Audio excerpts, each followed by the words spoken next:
Good day and welcome to SCO BRICS Insight, where we talk about the latest news, information and analysis of what's really going on in Russia and the BRICS. Now, my name is Rhod Mackenzie, and today I want to talk about, well, despite the best efforts of the US, the EU, NATO and the other useless wankers with their imposition of shock and awe sanctions and their attempts to destroy the Russian economy have failed according to the latest report.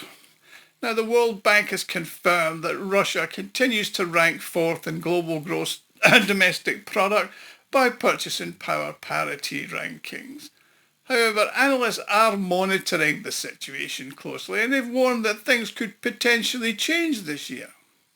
So, what is going on in the Russian economy and what are its prospects and what are the potential risks and downsides? Well, the data in the World Bank report aligns with the IMF, the International Monetary Fund's earlier assessment, indicating that Russia maintains its position as the fourth largest economy in the world in terms of gross domestic product using purchasing power parity metric.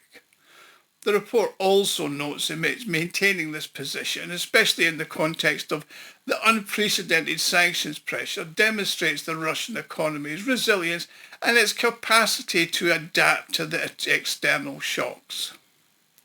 However, it is important to understand the drivers and context of this result, according to the Deputy Head of the Committee for International Cooperation and Export of Porto Rossi, Mr. Neymar Radi.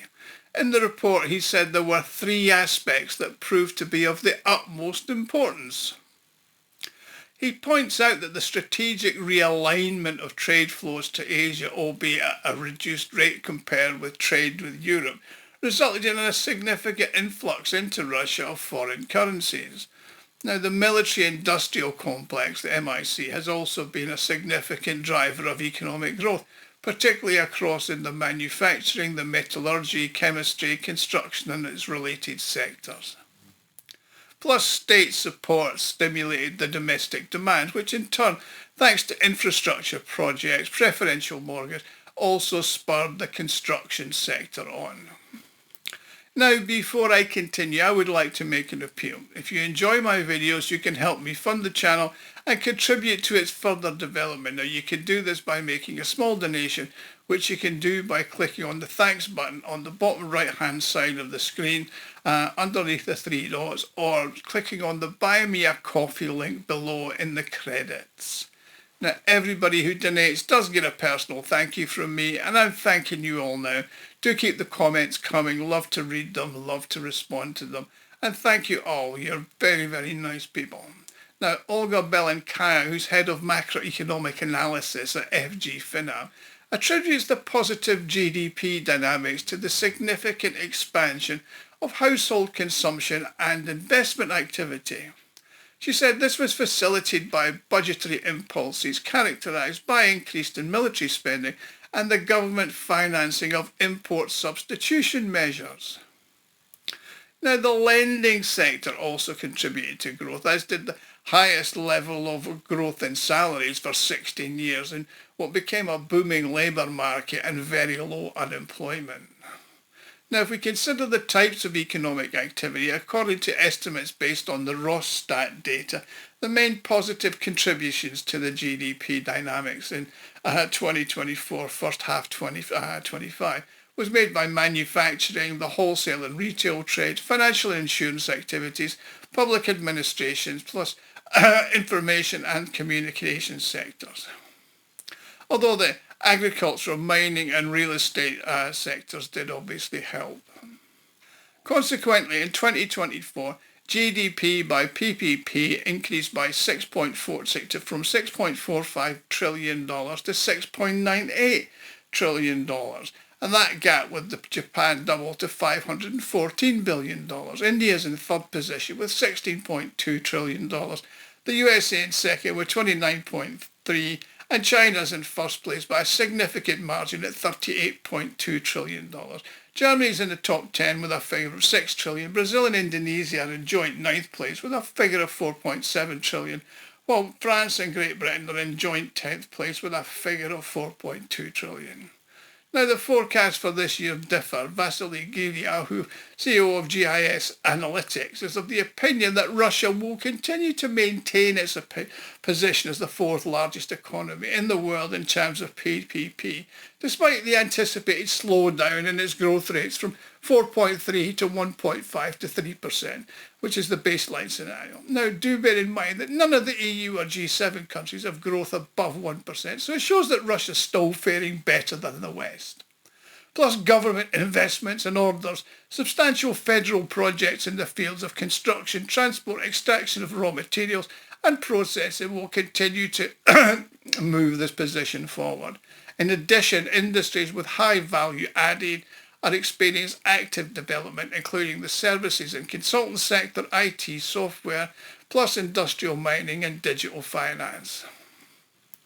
Moreover, the analyst emphasised the significance of the growth in the agro-industrial sector, plus you've got domestic tourism. Now, Reddy has stated that the current growth model has limited potential and creates risks, and these include military spending leading to an overheating and a shortage of personnel in civilian sectors, which fuel inflationary pressure, plus increasing distortions in the economy. Now, the shortage of qualified specialists and a technological lag in civilian infrastructure, he thinks, are slowing down further development, plus limited access to new technologies, markets and investments are increasing local costs.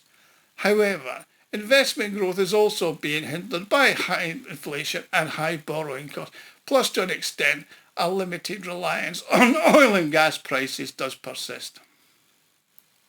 Consequently, the growth rate this year is expected to decelerate to 1.5 to 2.5%. Now, the economy will continue to be moved by the military-industrial complex, but its primary driver is being replaced. Another cause, according to Radi, is the deterioration of the trade balance. According to the Federal Customs Service, the trade surplus in January and June decreased by 18.4% year on year to only 63.9 billion. Now, most countries would die for that on an annual basis as their trade surplus, not a deficit. Now, foreign trade turnover for the year decreased by 3.6 compared to the same period in 2024, reaching $321 billion. Due to increased energy prices, there was a 6.3% decrease in exports, which reached 195.5 billion, while imports increased by 0.8%, 130 billion. Now, given most countries in the EU and the G7 run trade deficits and keep borrowing to meet their spending plan, Russia's actually not in a bad place. Now, this reduction in the trade surplus was largely facilitated by stricter monetary policy, which limited the demand for certain imports and increased the attractiveness of ruble-bearing assets relative to foreign currency. Now, the ruble is also facing increased pressure, which is leading to inflation risk and a rise in import prices.